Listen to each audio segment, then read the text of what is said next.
Bharatiya Janata party Delhi की नई भ्रष्ट शराब नीति का विरोध करती है, जिसमें इन्होंने हजारों करोड़ रुपए का भ्रष्टाचार किया है।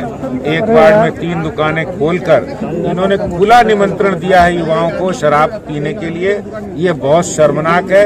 दिल्ली में इससे क्राइम बढ़ेंगे और दिल्ली भारतीय जनता पार्टी इसका मुखर विरोध करेगी और एक भी नई दुकान खोलेगी। 3-4 विषय है और सबसे बड़ा विषय तो यह है कि जो सरकारी शराब की दुकानें हैं उनको प्राइवेट हाथों में देने की बात है। और उसका कारण यही है कि जो व्यक्ति सरकारी दुकान पे शराब बेच रहा है वो तो एक तरीके से सरकारी नौकर है, उसको तो भारत सरकार, दिल्ली सरकार पैसा देती है, इसलिए वो वहाँ पे जो स्पूरियस यानी झूठी और खराब शराब है वो नहीं बेच सकता।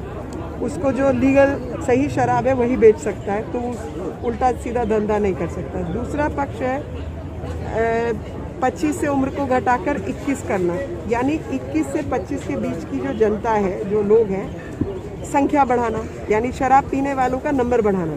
जब शराब पीने वालों का संख्या बढ़ेगा, नंबर बढ़ेगा, तो उतने अधिक शराब की बिक्री होगी, तो बिक्री बढ़ेगी तो इनकी जेब में पैसा ज़्यादा आएगा। तीसरा जो मुख्य विषय है, जो ये कहते हैं कि दिल्ली सरकार का इसमें अनुदान बढ़ेगा या दिल्ली सरकार को टैक्स ज़्यादा मिलेगा, तो वो झूठ है। क्योंकि दिल्ली सरकार में अगर आज 600-650 शराब के ठेके हैं, तो उसमें जो शराब का ठेका चलाने वाली प्राइवेट दुकानें हैं उनको केवल 1.5% के आसपास कमीशन मिलती है, और अन्य राज्यों में भी 1.5 से 2% के बीच में ही कमीशन मिलती है, उससे ज़्यादा कमीशन कहीं नहीं मिलती है। इन्होंने सीधे तौर पर उस कमीशन को बढ़ाकर 12-12.5% कर दिया, यानी 2% की जगह सीधा 10% एक्स्ट्रा। तो वो 10% तो आज दिल्ली सरकार के पास आ रहा है, वो 10% कम होकर प्राइवेट हाथों में जा रहा है। प्राइवेट हाथों में वो 10% भेजने का कारण क्या है कि वो प्राइवेट हाथ इनको किसी न किसी रूप में इनकी पार्टी को फंड कर सके। आम आदमी पार्टी का कहना है कि जो लोग पहले नोएडा में या यूपी में शराब खरीदने जाते थे वो अब दिल्ली में ही खरीदेंगे और राजस्व बढ़ेगा। राजस्व पहला तो इसमें नैतिकता का विषय है कि राजस्व के लिए कल को आप अफीम बेचना शुरू करें तो और ज़्यादा राजस्व बढ़ेगा। तो अफीम, गांजा, हीरोइन सब लीगल कर देते हैं क्योंकि ज़्यादा लोग खरीदेंगे और दिल्ली का राजस्व ज़्यादा बढ़ेगा, और उस राजस्व को आप लोगों के स्वास्थ्य में उनको डोल आउट करते रहना, ये नैतिकता हो सकती है। दूसरा विषय है राजस्व नहीं बढ़ेगा क्योंकि आपने जब 12% 12.5% किया तो वो प्राइवेट हाथों में जा रहा है जी, पैसा वो सरकार की जेब में नहीं जा रहा। यानी राजस्व प्राइवेट हाथों में भेजने का क्या कारण है? राजस्व प्राइवेट हाथों में भेजने का कारण है कि जो इनकी पार्टी को और इनके एमएलएस को फंड कर सके और दुकान में इनका हिस्सेदारी हो सके, वो कारण है। नहीं तो पूरे देश भर में कहीं पर भी 1.5 से लेकर 1 से 2% के बीच में ही जो है कमीशन है दुकानों की, कहीं पे 10-12% कमीशन नहीं है। आम आदमी पार्टी का सीधा आरोप है कि यही जो शराब नीति है हरियाणा में लागू की जाती है, वहाँ उम्र पहले से 21 साल है, तो वहाँ विरोध क्यों नहीं जा क्या? मैं दिल्ली की बात जानती हूँ जी, मेरे को दिल्ली से मतलब है, और दिल्ली में वहाँ पे 12% कमीशन देते हैं क्या हरियाणा वाले?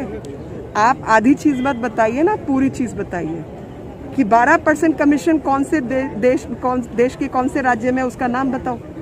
मैंने इससे दावा है कि इससे शराब माफिया पे रोक लगेगी ना, दुकानें बढ़ेंगी। माफिया पे रोक नहीं लगेगी, माफिया बढ़ेगा। यही कारण है क्योंकि सरकारी दुकान के अंदर जब शराब बिकती है तो आप उसमें झूठी शराब, नकली शराब नहीं बेच सकते। आपने उसको प्राइवेट हाथों में कर दिया ताकि प्राइवेट दुकानें उसमें झूठी नकली शराब भी बेच सकेंगी। और यही नहीं, टेस्टिंग फैसिलिटी सरकारी लैब की होती है, आपने कहा वो प्राइवेट दुकानें ही अपनी टेस्टिंग करवाएंगी। आज का जो विरोध प्रदर्शन था शराब नीति के, इसमें ऐसी क्या कमियां हैं कि आपको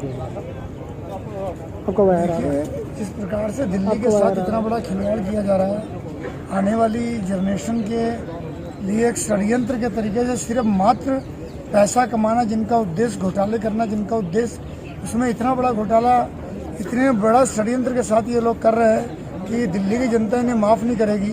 और आज मौन उपवास के रूप में हमारे प्रदेश के अध्यक्ष जी के नेतृत्व में आज ये उपवास हुआ।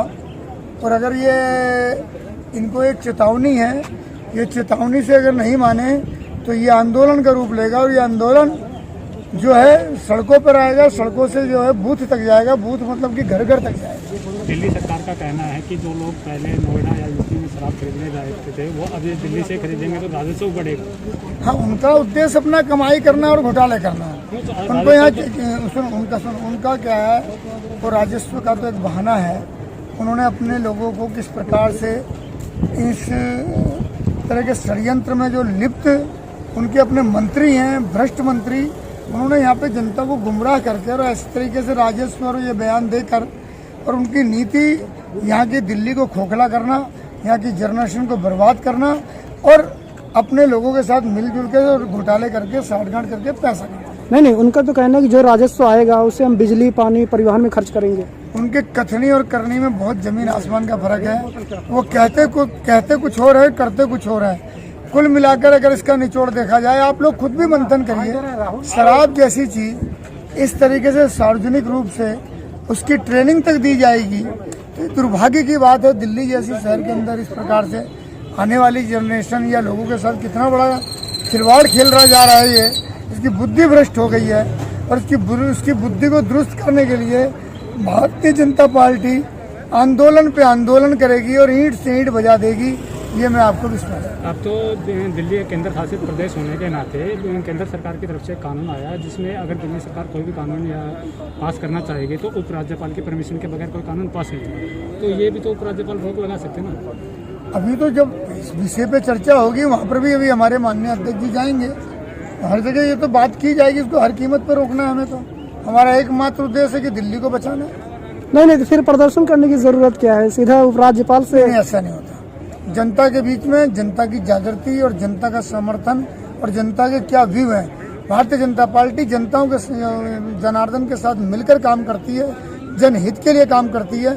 इस प्रकार से वो अपने कोई भी आंदोलन है उसका एक उद्देश्य होता है, राष्ट्रहित, जनहित। तो जनता को लेकर साथ करेंगे जो भी कुछ करेंगे। नहीं, आज का जो उपवास था इसमें तो जनता का कुछ सहयोग दिखा नहीं। अभी तो जनता के बीच के अंदर भी तो जनता को ये चीज़ की जानकारी, जनता के बीच में इस चीज़ का प्रचार कि वो तो गुमराह कर रहा है जनता को, कि जनता को वास्तविकता बताना, उसके लिए मौन उपवास हुआ है कि जनताओं में एक मैसेज जाए कि किस तरीके से दिल्ली को खोखला और बर्बाद करने के लिए केजरीवाल षड्यंत्र कर रहा है। ये तो अभी उसकी शुरुआत का पहला चरण। नहीं, इसी प्रकार का कानून हरियाणा में भी है। आम आदमी का पार्टी का भी आरोप है कि हरियाणा में जब इस प्रकार का कानून पास होता है शराब नीति को लेकर के, वहाँ तो बीजेपी सरकार है, वहाँ ऐसे कानून क्यों पास होते हैं? देखो जी, ये एक झूठा व्यक्ति है। इसको कहो कि कोई भी चीज़ के तथ्य और प्रमाण साथ लेकर बात करे, ये हमेशा गुमराह करना और जनता को गुमराह करके अपने कार्य को सिद्ध करना इसका एकमात्र कार्यक्रम।